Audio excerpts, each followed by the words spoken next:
Hello guys, welcome sa Pinoy Recap PH. For more Manhwa Tagalog Recap, paki-like, comment, and subscribe na rin po and hit the notification bell para ma-update ko kayo pag may bago tayong upload. Maraming salamat. God bless.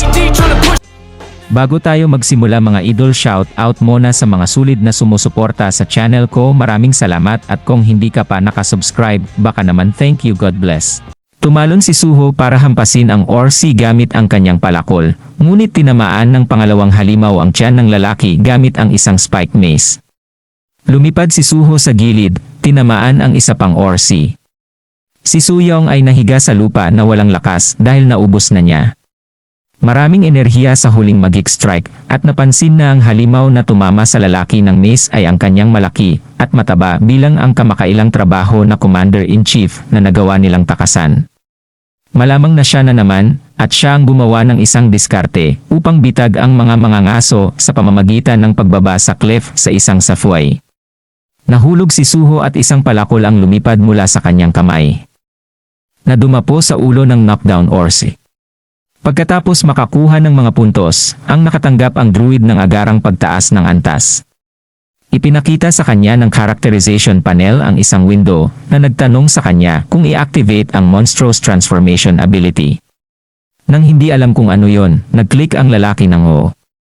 Nagsimulang lumapit ang Orsi Warrior Commander-in-Chief kay Suyong na nakahandusay sa lupa, at ang batang babae ay walang lakas na kumilos, ngunit nagawa pa rin niyang tumayo at kumuha ng espada mula sa kanyang inventaryo na pinaandar ang kapangyarihan ng kidlat na tumama habang nakatayo sa nanginginig na mga binti. Nagbuhos ng pagkain si Lola Sucha sa mga snowball. Sinasabing nawala ang kanyang amo at kailangan niyang alagaan siya na parang wala na siyang ibang gagawin.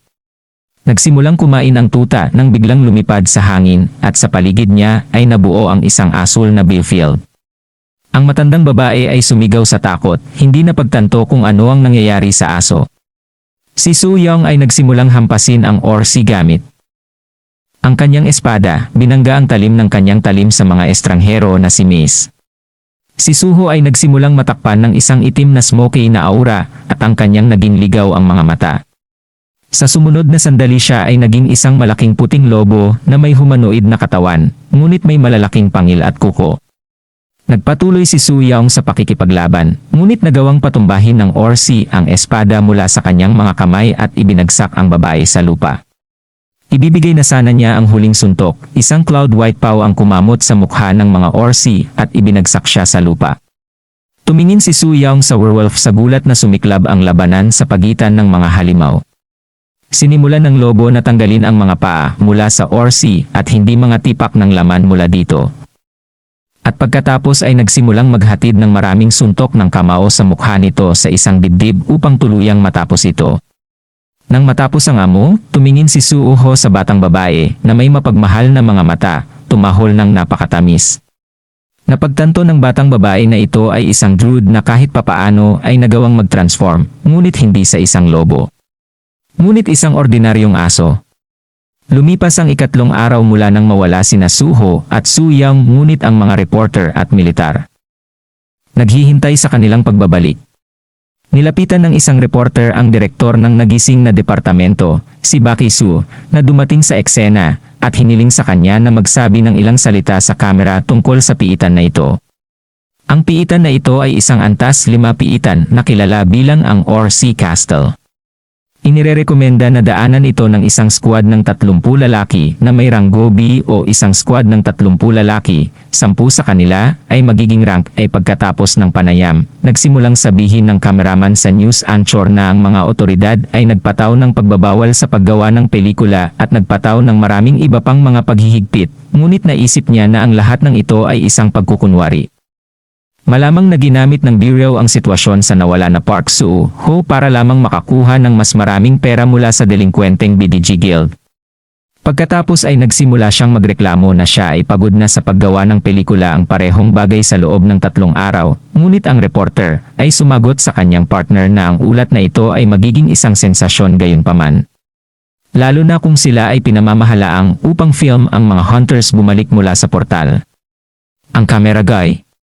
Tanong ng kasamahan, naisip ba niya talaga na makakalabas si Park Suho sa F-grade dungeon na ito? Walang deer regular na makakagawa nun. Kung si Suho ay ager regular sa lahat, naisip niya na sa lalong madaling panahon magkakaroon ng mga artikulo sa lahat ng mga ulo ng balita tungkol sa South Korea loses a future private again. Snowball bumalik mula sa viewfield, binalot ang kanyang katawan, at masayang yumakap kay Lola. Nagulat ang matandang babae, at hindi alam kung ano pa ang aasahan mula sa isang tuta. Ngunit naisip niya na hindi na siya dapat masyadong magulat sa isang edad kung saan ang mga halimaw ay nagkukumpulan sa lahat ng dako at ang mga tao ay nagtataglay ng mahika. Si Suho ay bumalik sa kanyang katawan ng tao, at ipinagpalagay na ang bagong kakayahan ay nagawa niyang sumanib sa mga hayop na nagawa niyang paamuin, at ang kanyang anyo ng aso ay hinango sa Snowball, kahit na magkalayo na sila ngayon sa iba't ibang dimensyon. Tumingin ang druid sa kanyang kaibigan at sinabi sa kanya na dapat sila ngayon ay magtipon ng mga heliotrope mula sa mga katawan ng Orsi pagkatapos ay kumain ng maayos pagkatapos. Sinabi ni Suyong na may malungkot na tingin na ang lahat ng kanilang mga pagsisikap ay walang kabuluhan dahil ang pinto mula sa piitan ay hindi lumitaw, na nangangahulugan na ang pinuno ng Orsi commander ay hindi rin ang boss. Kaya't ang pangunahing halimaw ng piitan ay nasa ibang lugar at mas malakas. Nakilala ng batang babae ang lugar na ito dahil nakapunta na siya roon at sigurado na ang lugar na ito ang magiging libingan nila. Tinanong ni Suho si Suyong kung anong uri ng halimaw ang naisip niya. Kanyang sariling libingan bago niya ito nakita at pagkatapos ay ibinunyag ng dalaga. 3 taon na ang nakalilipas nang siya ay napromote pa lamang upang maging ranggo kasama ang isang squad ng 20 lalaki. Lugar gaya ng panuntunan sa level 5 ng mga piitan. Bago ang track, hindi maganda ang pakiramdam ni Suyong at ang kanyang binata, na kasama rin nila sa squad, ay nagtanong kung maayos na ba ang kanyang pakiramdam at makakapag-move on na siya. Direktor Kimiso, na noon ay mangangaso pa at hindi pa nakakapasok sa tungkulin sa opisina, ay kasama rin nila. Hindi niya gusto na ang kanyang kaibigan, kasama ang kanyang kasintahan, ay nagmamahal sa isa't isa sa mismong pagpasok sa piitan, ngunit hindi partikular na nakatuon dito.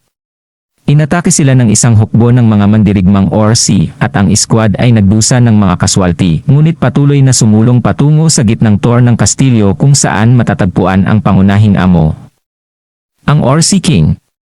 Kaya hinarangan ko ang Orsi sa loob ng 3 oras na may magic strike, at pagkatapos ay nagsimulang mag-utos ang mga sundalo tungkol sa pagtatanggol sa harapan sa loob ng 4 na oras. Si Daehyun-soo, ang kasintahan ni Young, ay humingi ng reinforcements. Tumakbo ang blonde na babae sa kanya at nagsimulang humingi ng reinforcements. Dahil nasugatan ang binata, sinimulan kong sumigaw para bumalik ang kanyang kaibigan. Ngunit bumagsak ang dalaga sa lupa. Ang mga Orsi ay sumusulong patungo sa kanya at iyon ang ginawa ng Won.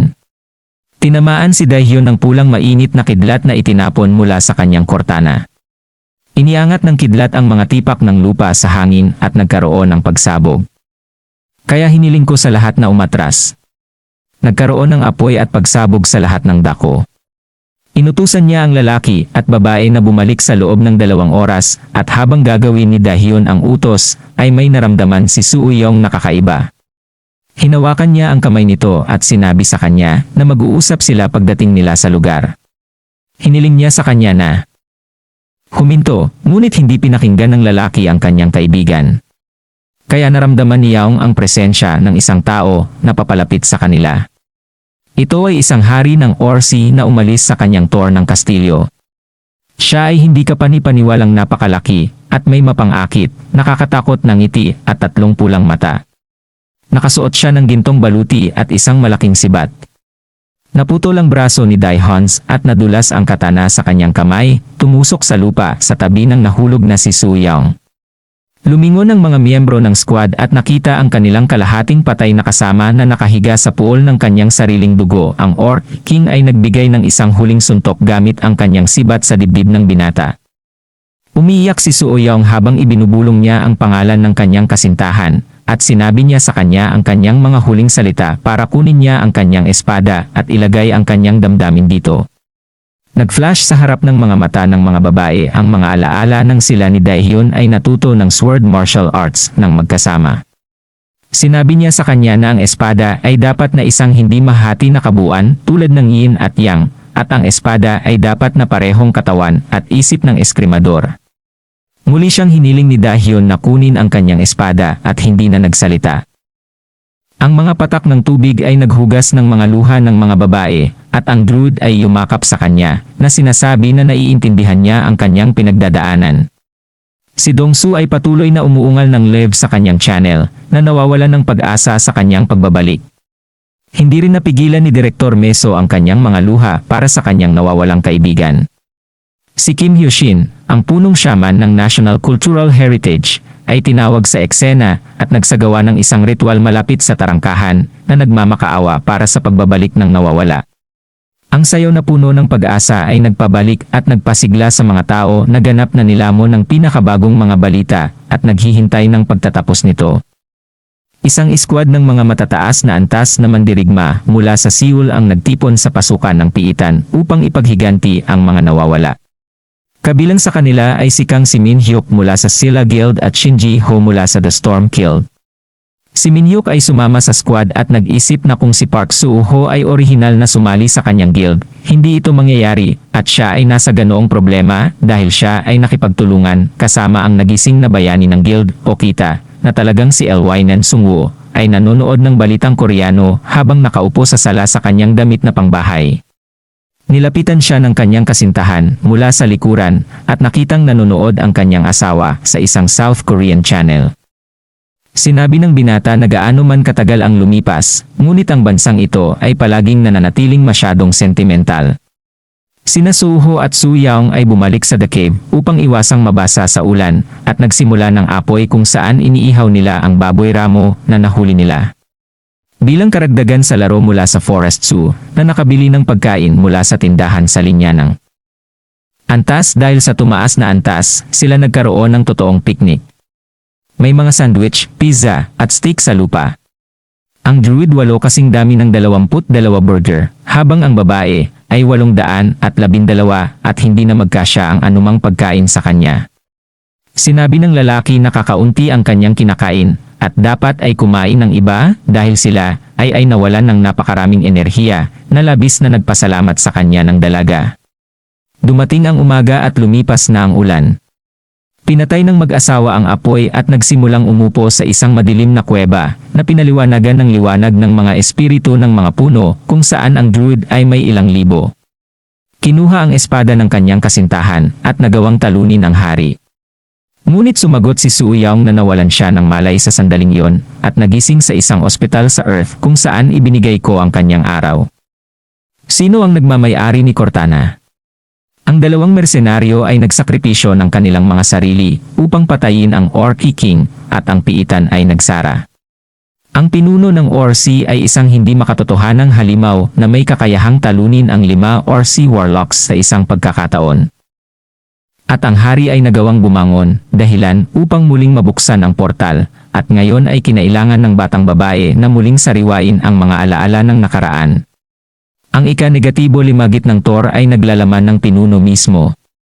Nagpadala si Soo-ho ng ilang mga lansa upang subaybayan ang lupain ng mga kastilyo. Ang isa sa mga espiritu ng puno ay bumalik at bumulong sa tainga ng mga druid na natagpuan na nila ang palasyo. Siya ay tumayo at sinabi sa druid na ito ay oras na para umalis sila. Tinanong ni Young kung ano ang kanilang plano at sinabi ng lalaki na pupunta lang sila at patayin ang lahat.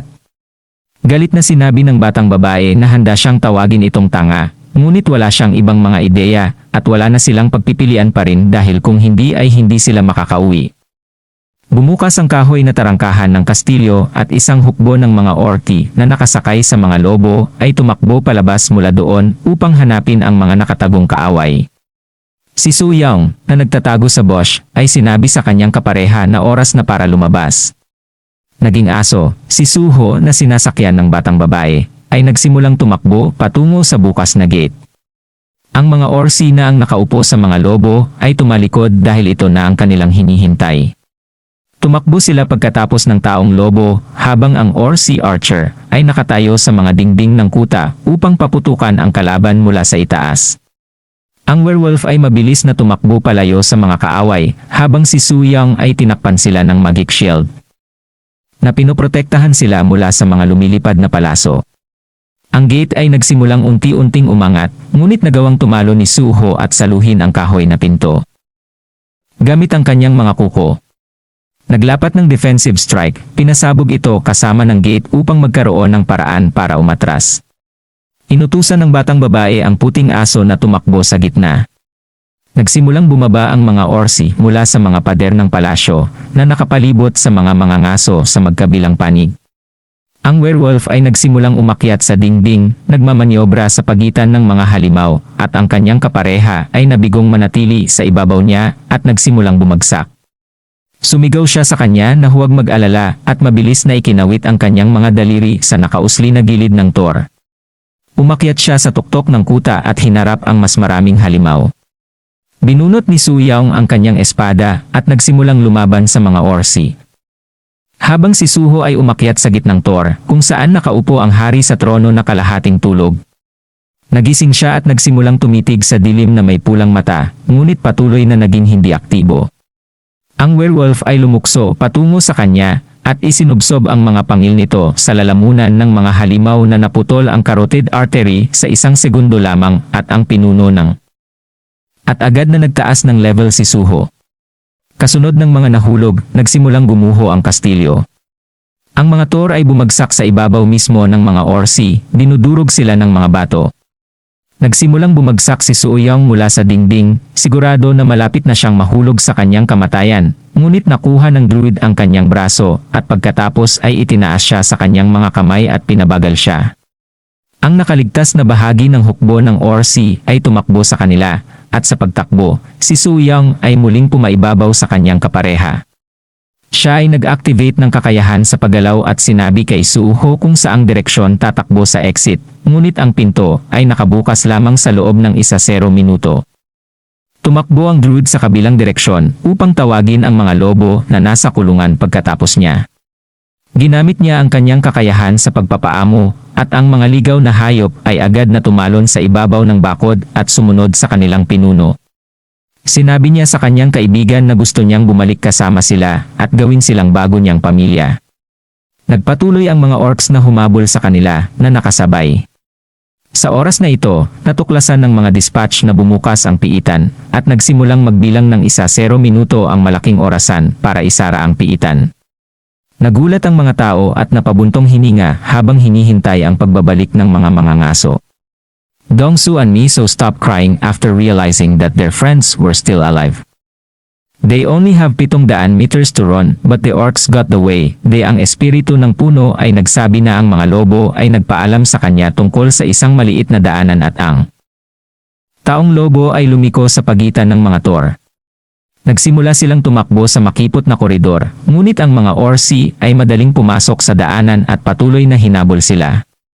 Ang labasan ng ang piitan ay nakikita na ng isa sa mga orki sa pamamagitan ng isang espiritong napakabata. May 20 segundo na lang ang natitira bago sumara ang pinto. Ang sibat na si Jitsujan at siya ay nahulog, ang taong lobo ay gumulong sa lupa. Sinugod siya ni Suho, ngunit sinigawan niya itong iwan siya kung hindi ay hindi siya makakauwi sa oras. Binuhat ng druid ang dalaga sa kanyang mga bisig at sinabihan itong kumapit ng mahigpit hanggat kaya niya. 2 segundo na lang ang natitira at malaki pa rin ang distansya sa pagitan nila sa pinto. Ngunit tulad ng dati niyang ginawa sa isang pagsubok sa pagtakbo, tumakbo siya palabas ng portal sa supersonic na bilis.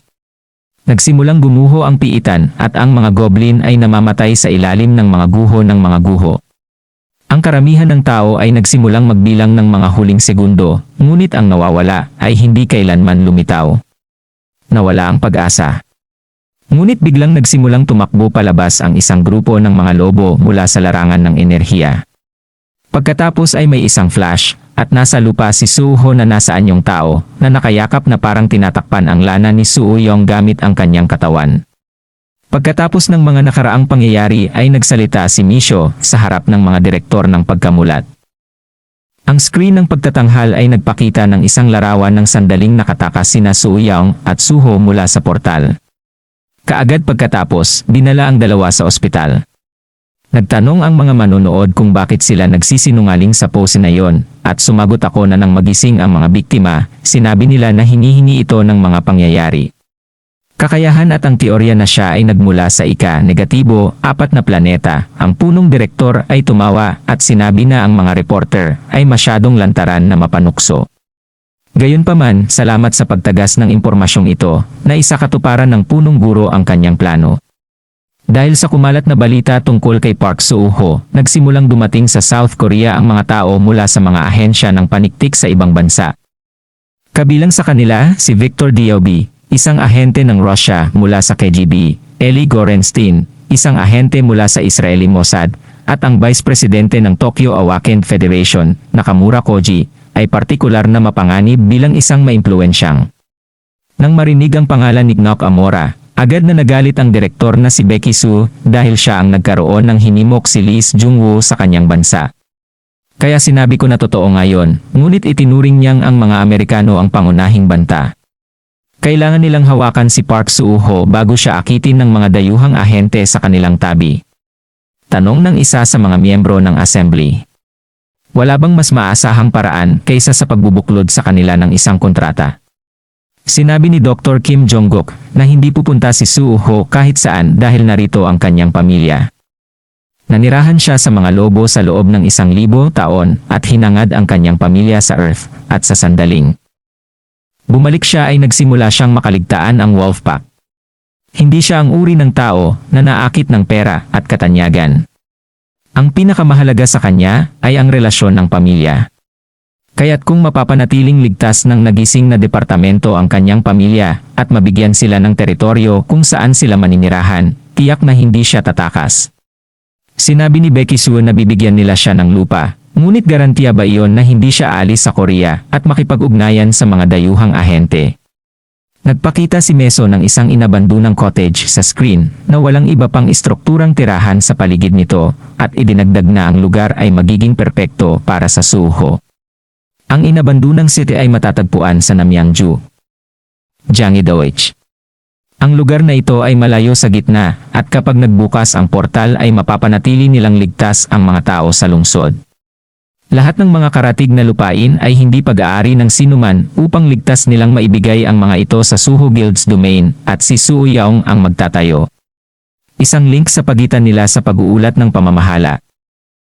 Kamakailan ay nagboluntaryong pasanin ang lahat ng responsibilidad. Pagkatapos, tinanong ng direktor kung nagbigay si Soo Yaong ng ulat. Ngunit ang sinabi lang niya ay si Soo-ho ay literal na isang asong tao. Pagkatapos ng pulong, sinabi ng direktor sa lahat na simulan ang pagpapatupad ng plano. Sa wakas ay dumating na ang araw ng maalamat na laban. Ang mga tao sa stadium ay nagsaya sa pag-asa sa kanilang paborito. Ang host at komentarista ng kaganapan ay nagsimulang tumawag sa naghaharing numero 1 sa mundo sa ring na kinumpirma ang kanyang pangalan na 21 beses bilang pinakamalakas. Ang lalaki na naging panalo sa 45 na laban sa BCCC ay ang SS rank Irregular SS na niraranggo ang makapangyarihang swordsman na si Okita Hero. Pagkatapos ng anunsyo, umakyat ang lalaki sa entablado na nababalot ng itim na ambon na ibinubuga ng kanyang mga espada. Ang kanyang kasintahan ay nanonood mula sa VIP area sa likod ng salamin. Tumalon si Okita sa plataporma at kumalat ang hiyawan ng kagalakan sa karamihan nang makita ang maalamat na bayaning tumalon. Sinabi ng komentarista na si Champion Hero ay lumitaw sa ring dala ang kanyang calling card, ang Lightning Phoenix. Pagkatapos ay nagsimulang ipahayag ng tagapagbalita ang kanyang kalaban.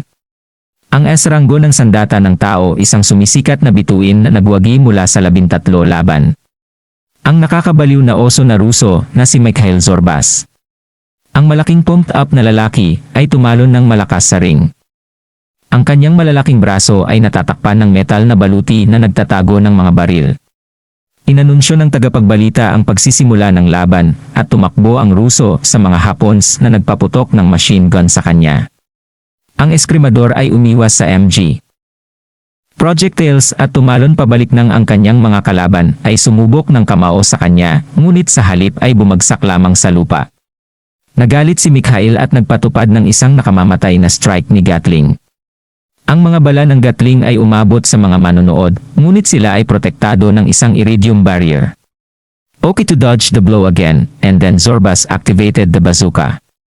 Isang malaking putok ang tumama, ay ang irregular na nakatayo, ngunit ang aura ng kanyang espada ay mabilis na umatake sa mga kamay ng mga mandirigma. Ipinagtanggol ni Zorbas ang kanyang sarili gamit ang isang gatling, at pagkatapos ay naglagay ng isang bloke. Sa susunod na segundo, ang eskrimador ay nasa tabi na ng Ruso, at tumalon sa kanya gamit ang kanyang mga talim, at dumapo sa likuran niya. Hinugot ni Mchiel ang mga metal na kadena, at itinali ang mga talim at kamay ng eskrimador sa kanila. Walang nakakita sa pag-atake ni Okita, ngunit sa sumunod na agarang daloy ng dugo ay umagos mula kay Maikala. Ang katawan at ang mga tanikala sa kanyang kalaban ay kumalas, at walang buhay na lugar sa kanya. Ang bawat bahagi ng kanyang katawan ay natatakpan ng nakamamatay na mga hiwa. Ang laban huminto at nakuha ng Hapons ang panalo. Tumakbo ang mga medics sa ring at inihayag na patay na si Mikhail, ngunit dahil voluntaryo ang dalawa, ay itinuturing pa rin itong isang simpleng tagumpay para sa Okita Hero. Daan sa silid kung saan naghihintay sa kanya ang kanyang mga nasasakupan na nakatago sa ilalim ng itim na damit. Tinanong nila ang pinuno kung ginamit niya ang bagong pamamaraan, ngunit sumagot ang binata na ipinadala lang niya ang aura ng espada sa katawan ni Mikhail at pagkatapos ay binitawan niya. Sabay-sabay na uminom, at pagkatapos ay lumakad siya sa isa pang silid upang salubungin ang kanyang minamahal. Niyakap ng batang babae ang lalaki, at tinanong siya kung talagang pinatay niya si Zorbas. Sumagot ang lalaki na hindi niya magagawa kung hindi, dahil sa hinaharap ay si Zorbas ang magiging isa sa 7 kontrabida sa mundo. Pagkatapos ay sinabihan siya ng batang babae na huwag umako ng labis na responsibilidad. Tinanong ng lalaki ang batang babae kung mayroong anumang balita, at pagkatapos ay nagsimulang sabihin sa kanya ng magkasintahan na nakatanggap sila ng tawag mula sa bureau kung saan hiniling ng direktor na alagaan silang hindi nasaktan si Okita. Gayon din, ang taong nakulong sa level 5 dumyon sa loob ng 4 na araw sa wakas ay nakalabas. Pagkatapos, idinagdag niya na sinasabi ng mga tao na ang Park Soo-ho na ito ay maaaring ang pangalawang Lee Shan-woo Korea, at lahat ay may mataas na pag-asa para sa kanya. Ang departamento ng Hapon ay interesado sa kanya at gusto siyang i-recruit. Hindi maintindihan ng lalaki kung sino ang kanilang pinag-uusapan, at sinabi sa kanya ng babae na siya mismo ay nanood kamakailan ng isang ulat ng balita sa isang Korean TV channel na nag-uusap tungkol dito. At nakalap din siya ng impormasyon tungkol sa kanya. Dahil akala niya ay magiging interesado rito si Okita. Sinabi ni Hero na hindi niya naaalala ang binata, ngunit hindi niya sinasadya ang balita sa TV, hindi niya ito naalala sa hinaharap, ni hindi niya naalala ang ika-negatibo, 4 na planeta na pinanggalingan niya. Tinanong niya ang kanyang kaibigan kung ang taong ito ay nagising bilang isang eskrimador, bagaman sa kanyang mga alaala ang may hawak ng espada ay hindi dapat magigising hanggang 1 taon mula ngayon. Ngunit sumagot ang dalaga na siya ay isang druid at kung hindi nagsisinungaling ang mga alingaungaw, magagawa nga niya ang isang tulay kasama ang bagong 4th planeta. Ang bagay ay, nang si Okita ay nanirahan sa ibang planeta, nakita niya ang maraming mga rollback ng nakaraan at hinaharap. Sa oras at alam ang lahat ng mangyayari sa hinaharap sa Earth. Paulit-ulit niyang pinagdaanan ang parehong mga pangyayari sa loob ng 500 taon. Naalala niya ang lahat ng mga nagising na magiging sikat sa hinaharap at ang magaspang na larawan ng buong planeta. Pag-unlad, ngunit si Park Soo-ho ay hindi kasama sa mga taong iyon. Sa lahat ng oras na iyon, walang sinumang may pangalang Park Soo-ho ang naging isang mahalagang tao, lalo pa ang isang repatriate mula sa ika-negatibo, 4 na planeta. Maaaring magbago ang kasaysayan, at kung minsan si Okita mismo ang nag-ambag dito. Depende sa kanyang mga aksyon ang butterfly effect ay na-trigger, ngunit para lamang sa mga bagay na hindi gaanong mahalaga sa kasaysayan ng tao, halimbawa ang hindi inaasahang pagkamatay ng isa sa 7 kontrabida na. Ang kasintahang si Akiko, na nanatiling buhay kahit na siya ay dapat na namatay 2 taon na ang nakakaraan. Ito ang mga uri ng mga bagay na nahulog sa ilalim ng butterfly effect. Ngunit ang mga malalaking kaganapan, tulad ng mga paglitaw ng mga antas 7 na piitan o isang ika-4 na planeta na konektado sa Earth ay hindi nagbago. 5 taon lang ang lumipas, may bagong planeta na dapat nalilitaw, ngunit hindi dapat magkaroon ng mga tunay na makabayan, Akiko Ascochita, kung mas mabuti kung makuha nila si Park Soo-ho sa kanilang panig. Sumagot ang lalaki na hindi ko kilala ang babae. Pagkatapos ay idinagdag na si Suho ang pinakasikat na lalaki sa Korea at iminungkahi ng eskrimador na maghintay sandali at pagkatapos ay magpasya kung ano ang gagawin. Alam ng clairvoyant na ang apokalipse ay magsisimula na sa lalong madaling panahon. Ang mga lungsod na naging kuta para sa mga nakaligtas sa pandaigdigang sakuna ay isa-isang mawawasak sa pamamagitan ng isang alon ng mga halimaw na lumabas sa mga reef ng mga piitan. Kapag ang mga halimaw ay ganap ng nasakop ang langit at lupa at ang kamatayan ay umabot sa mga kontinente, magsisimula ang mass exodus.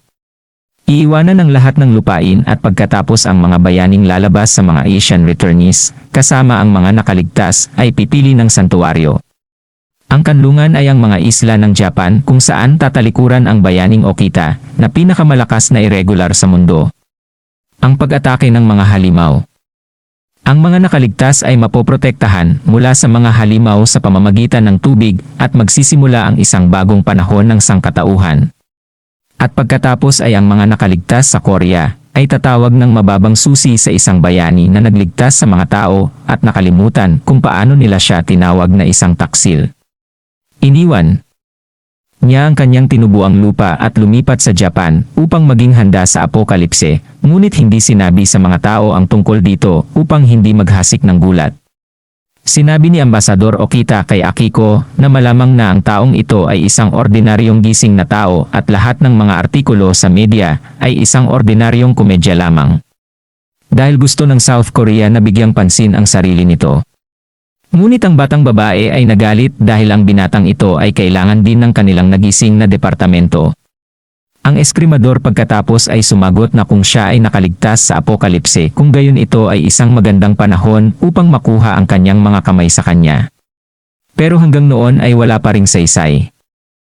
Lalo na't walang patunay na regular siya at baka hindi lumabas ang bridge portal. At kahit na mapunta siya sa teritoryo ng Korea, hindi ito tatama sa ekonomiya pagdating sa buhay ng sangkatauhan sa hinaharap. Kaya pumunta si Kimi upang tingnan ang kanyang kaibigan sa ospital, dala ang tanghalian na hiniling niya. Tinanong niya si Suyong na ang lig ay nasa cast at ang kanyang mga braso at binti ay may benda kung siya ay may sakit. Sumagot ang blonde na masakit ito, ngunit sanay na siya. Kaya hindi niya gaanong pinansin ang nararamdaman nito. Misi sabi naman ni O na may rumor na umaaligid sa ospital na may taong nakamaskara. Tinanong ng direktor ang kapitan kung ang misteryosong lalaki na ito ay walang iba kundi si Park Soho, ngunit hindi nag-abala si Suuyong na sagutin ang tanong na yon dahil halata na ang sagot. Dinala niya ang kanyang kaibigan para maging run fast food chicken wings, ngunit ang palaging hindi nasisiyahang blonde ay gaya ng nakasanayan, mahirap pakiusapan. Humingi siya ng ibang brand ng dark beer at gusto rin niyang pumasok si Chick na may yellow olive edition. Prinsipyo Kim alam kung paano upang maimpluwensyahan ang nakababata at sa isang nagbabantang tingin ay pinilit ang batang babae na kainin kung ano ang mayroon siya. Sa katunayan, ako si So ay mas nakakatakot kay Sealjan at Anger. At kahit ang mahigpit na kapitan mismo ay natatakot sa Oni. Nang kumain ng tanghalian, sinabihan ni Misho si Suuyong na magtrabaho sa kabila ng kanyang mga bali, ngunit ang dalaga ay gustong humiga. Sa loob ng ilang oras pa, kung saan nakatanggap siya ng kidlat mula sa nakatatanda.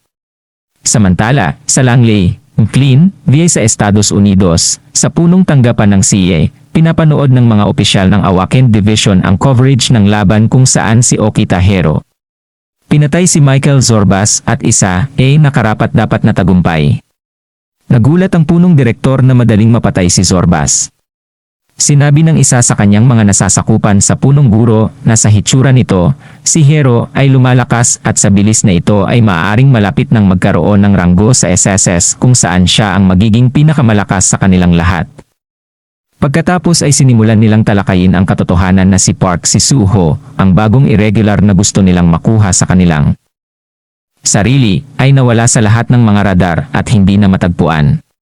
Binigyan ng subordinate ang boss ng mga larawang kinunan kamakailan ng ahensya na nagpapakita kay Suho na gumagala sa isang inabandunang istasyon ng Seoul na sakop ng hood ng isang sweatshirt. Kamakailan lamang, siya ay madalas na pumunta sa lugar at patuloy na nagpapakain sa mga kalapati. Siya ay nakikipag-usap sa mga ibon at mukhang malungkot at iniiwan ng lahat. Ang amo ay humihi at sinabi na kung siya ay nagtatrabaho sa kanila, siya ay ipapakilala sa kanya sa ilang magagandang babae, at pagkatapos ay makakalimutan niya ang tungkol sa anumang kalungkutan. Sinabi niya sa nasasakupan na walang sinuman maliban sa kanila ang maglalakas loob na hawakan si Park Zo-ho at dapat nilang nakawin siya sa lahat ng paraan. Sumagot ang nasasakupan na ang kanilang mga espesyal na ahente ay umalis na para sa South Korea kaninang umaga, ngunit ang problema ay mahirap ang mga kondisyon sa airways ngayon. Ang kalangitan ay dinagsa ng libu-libong dragon na lumabas mula sa pagsabog sa ilalim ng lupa. Nagsimula silang magsunog ng mga eroplano na may mapayapang mga pasahero na may apoy na nagsimulang bumagsak. Nagsimula ang mga pag-crash ng eroplano sa lahat ng dako at isang malaking pagkawala ng buhay. Noong una ay inakala ng mga pasahero na sila ay mga ibon, ngunit nang magsimulang sumulong ang malalaking butiki, ang mga tao ay nakatagpo ng kanilang kamatayan. 2 araw na ngayon ang mga dragon ay nangingibabaw sa kalangitan. Ilang araw na ang nangibabaw sa kalangitan ng mga dragons at nakansela ang lahat ng flight sa buong mundo, ngunit nag-ingat sila na huwag ipakalat ang balita sa mga naninirahan upang hindi matakot. Dinala ni Joon-ho ang buong angkan ng suho sa isang kotse. Ang kulang na lang ay sina Lola at Gong-woo na naninirahan sa isang apartment sa lungsod dahil maaaring mabuksan ang portal ng tulay anumang oras at nagpasya ang mga lalaki na ito ang magpapanatiling ligtas sa kanila. Dumating sila sa bahay na ngayon ay kanilang punong tanggapan ng guild. Ngunit sa labas ay parang isang tunay na pinagmumultuhan na kastilyo. Ang sinaunang bahay na natatakpan ng mga pugad ng EV at itim na ravens ay mukhang talagang nakakatakot. Lahat ng miyembro ng guild ng Suho ay nagreklamo na ayaw nilang manirahan sa isang abandonadong bahay. Iyon, mula sa ang hitsura nito, ay tiyak na pinagmumultuhan, parang ito ay malapit ng gumuho nang makapasok sila sa loob. Kaya si Yaong ay nagsimulang magreklamo sa isang na hindi siya titira sa ganoong lugar at hiniling na agad silang tumawag ng repair team. Upang linisin ang lugar, Miss Yo, na natatakot sa deal na hindi matuloy, hiniling sa kapitan na tumahimik. Si Suho lamang ang nagustuhan ang mansyon na ito tulad ng ngayon. Marahil ay naapektuhan ito ng mga siglo niyang pag-alagala sa mga kuweba, ngunit hindi niya nakita ang pangangailangan para sa pagsasaayos at handa siyang lumipat sa ngayon. Sinabi ni Meso na kung ganoon, maaari silang lumipat upang itakda ang mga hangganan ng teritoryo ng guild. Literal na kinuha ni Suho ang bagay na iyon at nagpa siyang tanggapin ang mga bagay sa sarili niyang mga kamay. Nagpatawag siya ng mga espiritu ng puno na mukhang daan-daang libong alitap-tap na lumilipad mula sa kanyang damit. Ang maliit na kumikinang na engkanto ay nagkalat sa paligid ng lugar at ibinaon ang maliliit na usbong sa lupa. Bago ang mga mata ng mga nagtipon, ang kagubatan ay nagsimulang lumaki sa ilang segundo at sa pinaka-outskirts, ang pinakamataas at pinakamakapal na puno na bumubuo ng isang siksik na pader. Ito ang mga hangganan ng mga lupain ng Druids. Nang matapos siya, lumapit siya sa akin at sinabing ang radius ng mga pader ay 1 kilometro na ang bahay ay nasa gitna. Sumang-ayon ang dalaga sa mga hangganang itinakda at idinagdag na ngayon ang mga lupaing ito ay opisyal na tatawaging domain ng Suho Guilds. Tanong ng binata. Hindi ba masyadong mapagbigay sa kanya ang mga ginawa ng management para lang sa hindi niya pag-alis ng bansa? Sumagot ang direktor ng Portal Department na umaarte lang ayon sa protocol at higit pa doon. Kinukonsidera ng Bureau si Mr. Park Suho bilang miyembro ng kanilang pamilya. Nagkaroon ng matinding diin sa huling salita habang sinusubukan ng dalaga ang kanyang makakaya na sundin ang mga tagubilin ni Dr. Kim Jong-guk upang maiparamdam ang hindi regular na pamilya. Ngunit marahil ay nagsusumikap siya ng husto. Su Young sarcastically snorted at those words but demande na nasiyahan sa kanila at iyon. Sa pamamahala ng mga nagising at sumang-ayon na higpitan ang paglabas mula sa bansa. Kaya hiniling ni Young sa lalaki na basahin ng mabuti ang kontrata bago pumirma, ngunit sinabi ko sa kanyang nasasakupan na huwag manatili sa kanyang sariling organisasyon, lalo na't ang gobyerno ay hindi maaaring mandaya. Hindi binasa ni Suho ang kontrata, ngunit madaling nilagdaan ito na may hawak na pangalawang kopya sa kanyang mga kamay. Pagkatapos ay nakipagkamay sila at ako ay sinabi na talagang umaasa sila na hindi magtataksil ang nagising sa kanyang tinubuang bayan. Sumagot si Suho na dahil mayroon siyang nangako siya, hinding-hindi niya ito sisirain. Pagkatapos ay umalis na ang prinsipyo sa kanyang mga nasasakupan. at ipinakita ni Su Yong ang kanyang dila bilang paalam. Sa daan, naisip ng dalaga, kailan ba naging ganoon kasaya ang kanyang junior? Tinanong ng driver ang direktor kung paano ganoon. Isang maliit na grupo ng mga tao ang makakapagpanatili ng ganoon kalaking lugar. Sumagot ang direktor na kung hindi nila ito mahawakan, ang direktor ay maglalaan ng mga tao sa kanila na magiging isa pang benepisyo sa organisasyon. Pagkatapos ay nag-utos siya ng isang aide para gumawa ng listahan ng level 5 advanced teams at panatilihin silang nakabantay. Ang mga pirata ay nagpapaputok ng mga machine gun sa barge mula sa pinakamaraming bangka na makikita nilang aktibong papalapit sa barko. Sinubukan ng dispatcher na makipag-ugnayan sa land, na nag-uulat na ang code phrase at ang pangalan ng barko ay Coral Emerald Queen. Pagkatapos tawagin ang parirala ng ilang beses, sinabi niya na sila ay sinasalakay ng hindi kilalang grupo ng mga pirata at hiniling na magpadala sila kaagad ng tulong.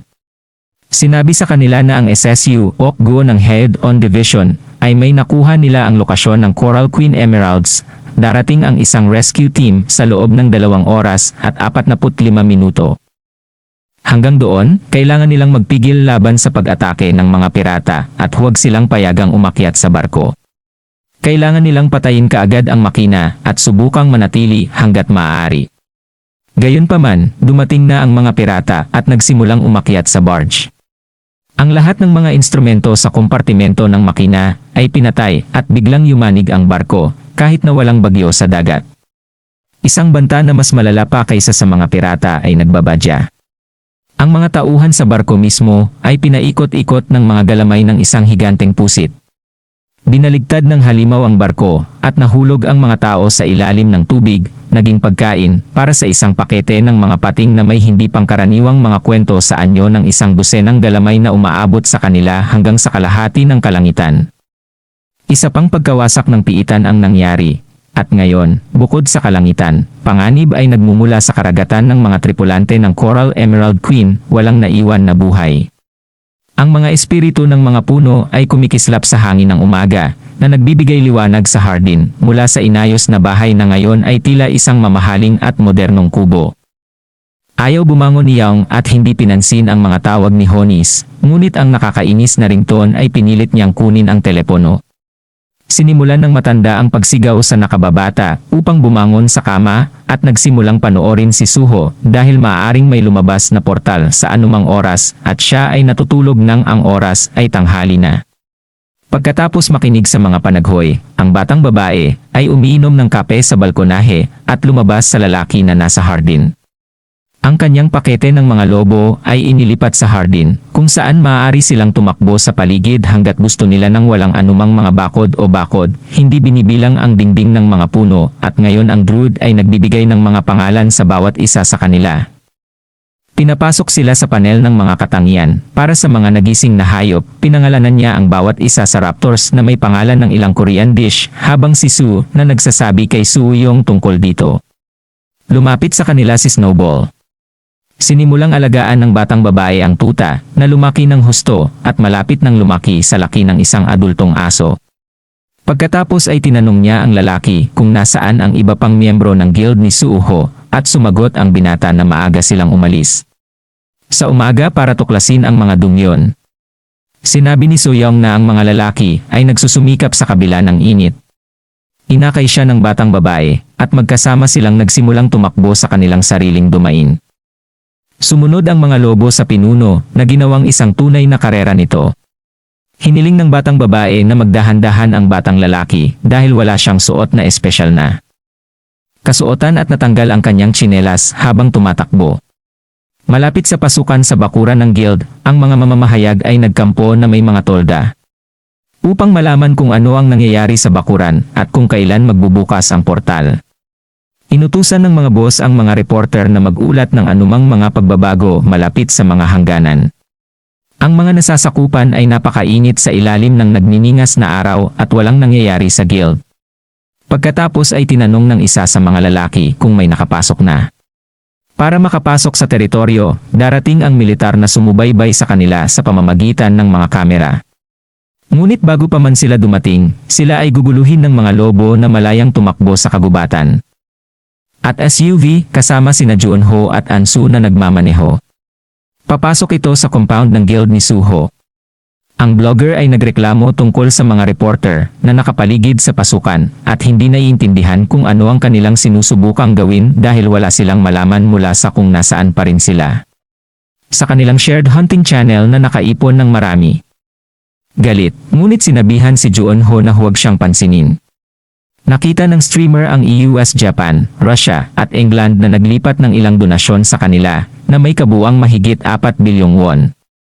Kanilang panig, ngunit hindi niya alam kung paano iulat ang halagang ito kay Young, kaya nagpasya siyang huwag munang sabihin kahit kanino sa ngayon.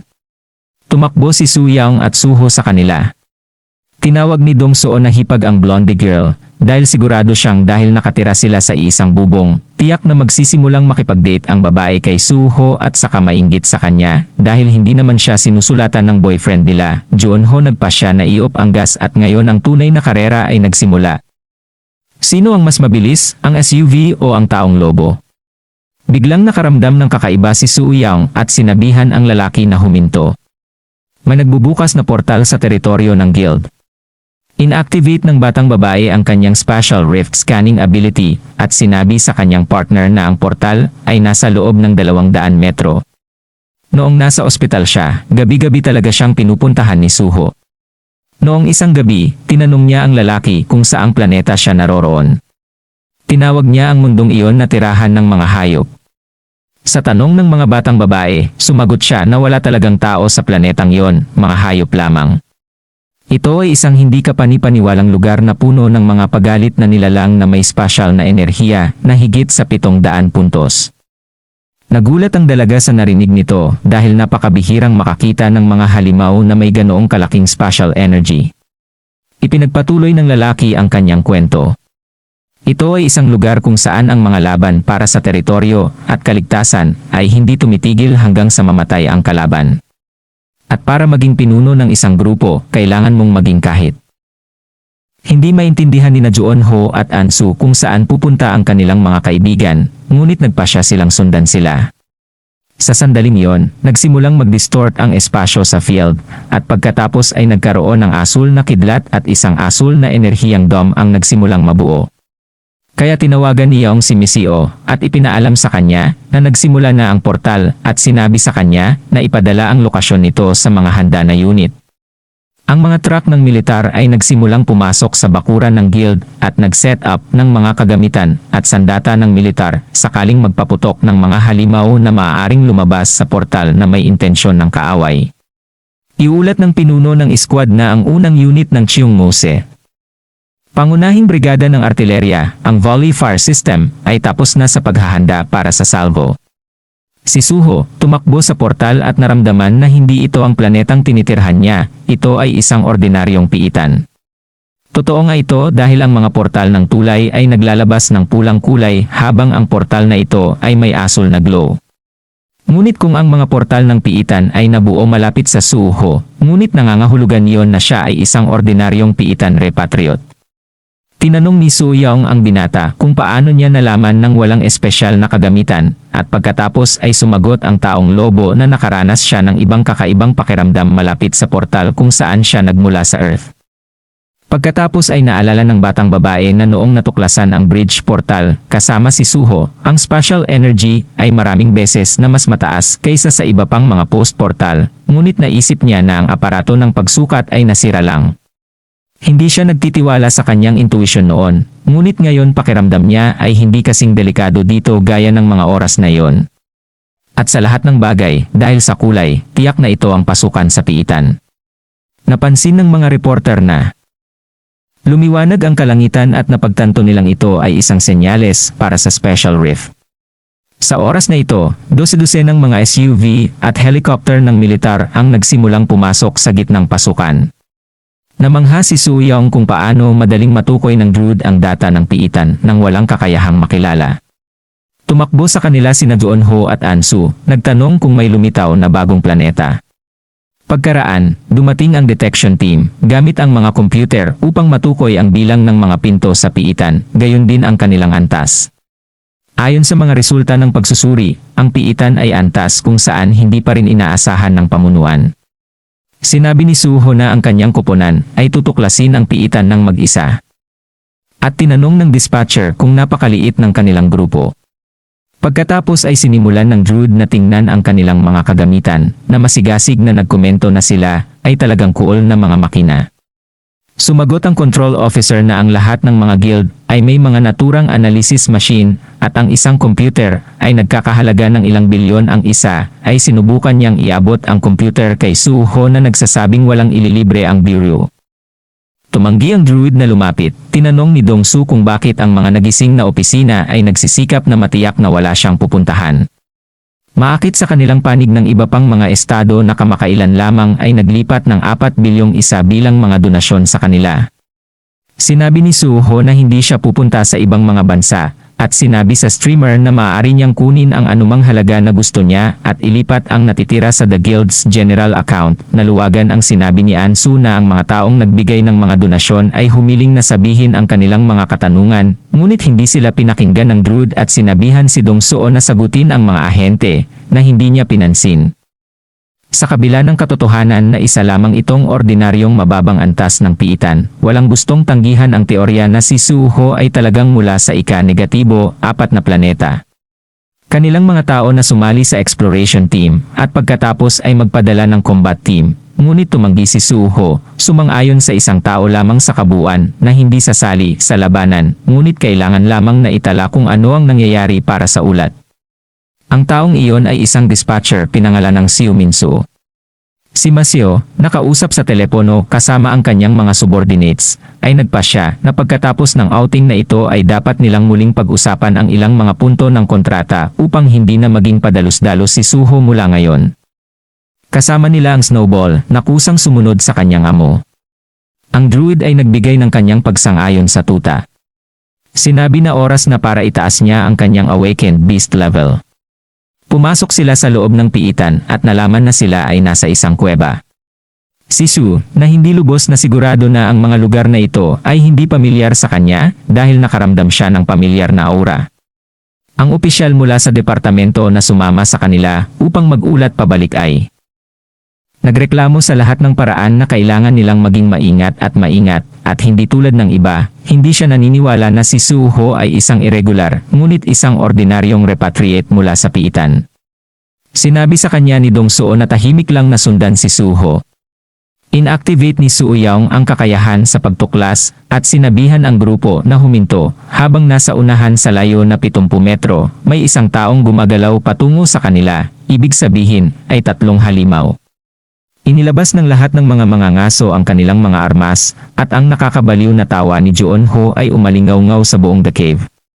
Nagsimulang sumigaw ang staff na kinuha ng management kung bakit nagsimulang umarte ang lalaking ito na parang baliw at sa sandaling ito ay pasulong si John Horan. Hinampas siya ni Suho sa likod ng lig gamit ang gilid ng palad niya at natumba siya at nawalan ng malay sa kainutusan ang Druid. Dongsuo para gisingin ang lalaki at pakalmahin siya. Mga lungsod kung saan nang makapulot siya ng sandata ay nawalan siya ng malay at naging cold-blooded killer ng mga halimaw. Ngunit hindi ito nagkakahalaga ng pagbibigay pansin dito. Ang pangunahing bagay ay upang bigyan siya ng mga gamot na pampakalma sa oras. Ang isang malaking butiki na may burgundy na balat ay tumakbo mula sa bush ay nakaimbak sa kanila. Sinabi ni Suho sa squad na manatili sa likuran. Nagsimulang sumigaw si Suoyong tungkol sa pagtatanggol sa lugar at pinaandar ang kidlat sa kanyang espada. Isang subordinate mula sa control ang nag-activate ng instant recording ability sa kanyang mga mata, nagsimulang mag-shoot ng video sa kanyang isip. Ang mga butiki ay sumalakay ng 3. Armado ng spears. Pinalibutan nila ang Druid, ngunit madali niyang pinutol ang mga halimaw gamit ang kanyang espada. Mag-isa. Binigyan siya ng 84 puntos para sa pagpatay sa kanila. Nagulat ang opisyal ng bureau sa bilis ng Suho at hindi makapaniwala na posible ang ganoong bagay. Inutusan ni Suho sina Dongsuo at Jungho na imbestigahan ang mga katawan ng mga butiki at kunin ang mga hiyas mula sa dem. Si Joon-ho ay nagsimulang magsisigawan ng mga bangkay gamit ang kanyang kutsilyo, nagwiwisik ng dugo sa kanyang sarili at sa kanyang kapareha na nagreklamo sa nakatatandang lalaki na hindi siya makapaghiwa ng maayos. Pagkatapos ay sinabi ng druid na ang susunod na mga halimaw ay maiiwang buhay. Nagulat ang dispatcher na si Sue na magpapadala ng S-rank lizard ay buhay pa sa rookie at psychopath na ito at walang tiwala sa tagumpay ng kanilang grupo. Pagkaraan, ang pinuno ay nag-utos Snowball upang tumakbo sa kagubatan at magdala sa kanila ng ilan pang mga halimaw. Tinanong ni Minsu kung ito ay pang-aapi ng hayop, ngunit wala siyang narinig na sagot. Pagkatapos, sa takot, sinimulan niyang tanungin si Suyong tungkol sa kung ano ang mangyayari sa kanila kung daan-daang tulad nito. Nagtakbuhan ang mga butiki dito. The girl indifferent told the guy to just keep recording. Papunta na ang mga halimaw at tumakbo si Juon-ho papunta sa kanila. Sinubukan ni Dong-soo na pigilan si Young at hilingin sa kanya na uminom ng isa pang tranquilizer pill, ngunit binilisan niya nang hindi nakikinig sa sinuman, patuloy na tumatawa ng baliw. Tumakbo siya lampasan sina Suho at Snowball at sinimulang tadtarin ang mga butiki gamit ang kanyang kutsilyo na ginawang isang kutsilyo ang kanilang mga bangkay. Madugong gulo.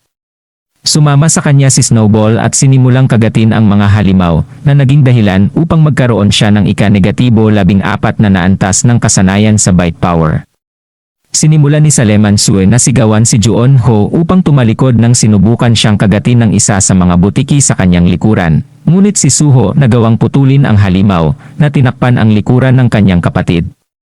Nagpasya si Dong Su na umabante bilang isang long-distance hunter dahil iyon ang linggong bahagi ng kanilang koponan at nagsimulang magpaputok ng energy projectiles sa mga halimaw gamit ang kanyang pinakabagong crossbow. Ang mga katawan ng ang mga butiki na sumailalim sa puwersa ng welga ni Dong-soo ay maparalisa ng agos at pagkatapos ay si John na patuloy na tatadtarin sila ng kanyang mga kutsilyo ay nakuha ni Juon-ho ang unang antas ng ranggoi.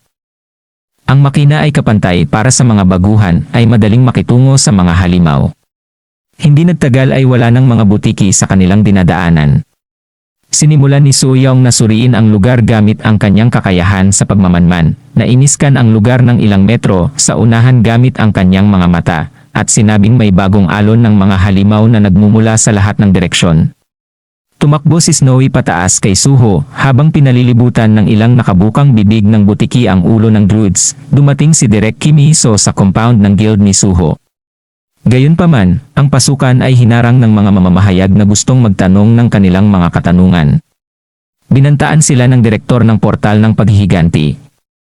At pagkatapos ay humakbang ang isa sa mga lalaki para sabihin sa kanya ang isang bagay. Sinabi niya na nakakita siya ng isang squad na pinamumunuan ni Lee Ming-su na pumasok sa portal, ngunit dahil ito ay Lee Ming-su squad, ibig sabihin ba iyon level 4 na? Pagkatapos sabihin ang mga katagang iyon, na agad namang ikinagalit ng dalaga, ginawa ng paraan ng mga reporter ang sasakyan. Sinabi ng lalaki sa iba na nagsasayang lang sila ng oras dito dahil ang irregular ay isang simpleng repatriot mula sa D4 level Dongjon. Tinanong ng sekretary ang direktor kung ano ang gagawin nila sa naturang leak of information.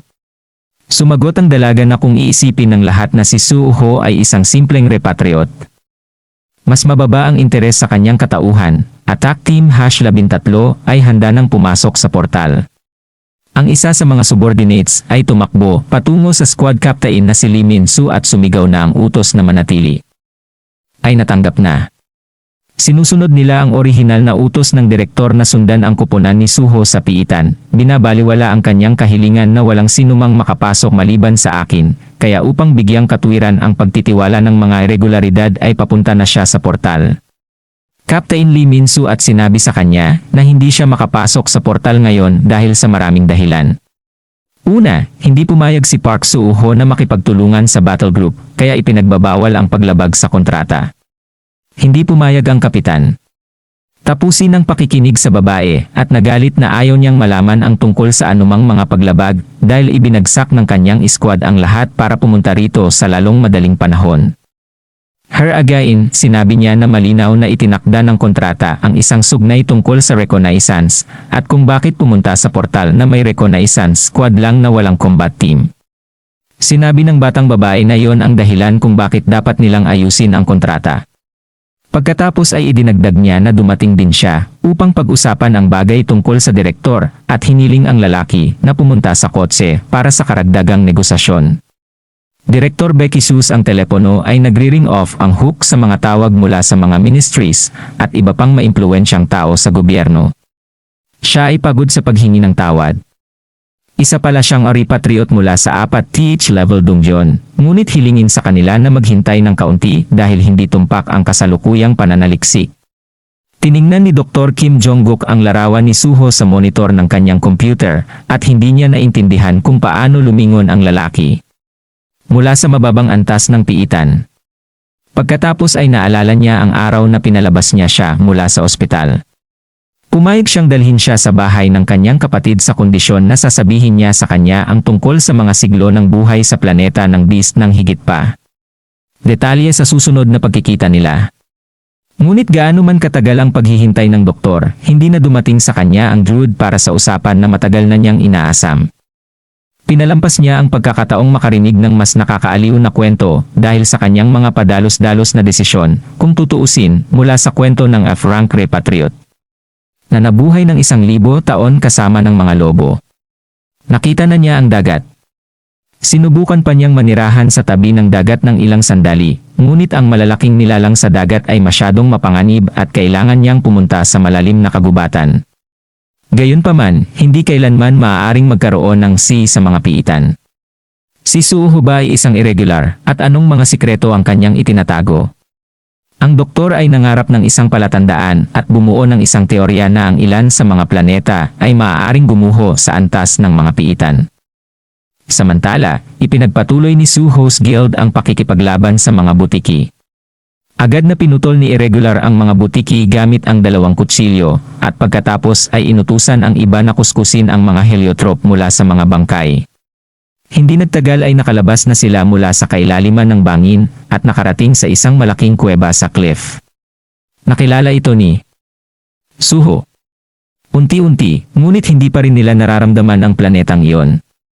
Sa pagpasok sa The Cave, nakakita sila ng mga inskripsyon na nakasulat sa Hangul, ang alpabetong Koreano. Kabilang sa mga ito ang mga babala na ito ay teritoryo ng leopard, isang pagnanais na kumain ng ilang pagkain at makipagtalik, at para makita ang mga tao, lalo na sina nanay, tatay at kapatid ni Junho. Pagkatapos ay napagtanto ng lahat na ang mga inskripsyong bato na ito ay kay Suho na nangangahulugang nakapunta na siya dito dati. May nakaguhit ding mapa sa dingding na nagmamarka ng teritoryo ni Jackie the Gorilla, Kuro the Leopard at Suho. May notasyon din sa itaas na 500 taon na ang nakalipas mula noong pagmamayari niya ang Moon Rock, na siyang pangalan ng mga pinuno. Ang mga alaala ng labanan kay Kuro ay kumislap sa harap ng mga mata ni Suho at saglit siyang natigilan. Natagpuan ni Dongsu ang kanyang mga patalim na bato at sinabi na ang mga ito ay katumbas ng mga artifact na natagpuan sa mga sinaunang paghuhukay. Tumakbo ang Druid palabas ng The Cave at inisip ng lahat na nagalit siya. Pinagtatawanan ng dispatcher at stream ang kanyang mga pangangailangan na nakasulat sa mga dingding, ngunit iba ang inaalala ng lalaki. At sa pagkilala sa kanyang planeta, hindi niya naintindihan kung ano ang nangyari dito. Nang lumapit sa kanya ang blonde na babae, ipinaliwanag ng binata sa kanyang kaibigan na itinago niya ang mga talang ito sa The Cave bilang isang talaarawan upang hindi niya makalimutan kung paano sa pagsulat at pananalita ng tao sa pangkalahatan. Pagkatapos ay sinabi niya na ito nga ang kanyang planeta, ngunit hindi niya naunawaan kung paano ito naging piitan. Sinimulan niyang ituro ang isang grove ng mga puno ng prutas at pagkatapos ay itinuro ang direksyon sa dagat. Sinabi ni Suyong ang taong walang nakikita sa mga piitan, at ang mga gilid kung saan siya nakaturo ay natatakpan ng makapal na hamog na hindi madaanan dahil sila ang mga hangganan ng mga piitan. Nawala nga ang dagat at bukod dito ay ang mga leopardo. Tinanong ng batang babae ang kanyang kaibigan kung palaging may mga butiki sa mga bahaging ito, at ang druid ay sumagot na wala, at sabik na malaman kung ano ang ginawa ng mga halimaw sa mga leopardo na naninirahan sa mga lupaing ito. Nagkaroon ng labis na pananabik at pagkalito. Sa kanyang mga mata, naramdaman ng dalaga ang presensya ng isang tao at na-activate ang kanyang kakayahan sa clairvoyance. Ang mga butiki ay gumagapang patungo sa kanila mula sa ibaba, naglalagay ng isang bitag. Sa likod ng hukbo ay nakatayo ang napakalaking pulang butiki na may bungo ng leopardo sa ulo nito. Sinabi ni Suho kay Suyang na manatili sa tabi ng iba. at tumalon siya pababa mula sa bundok.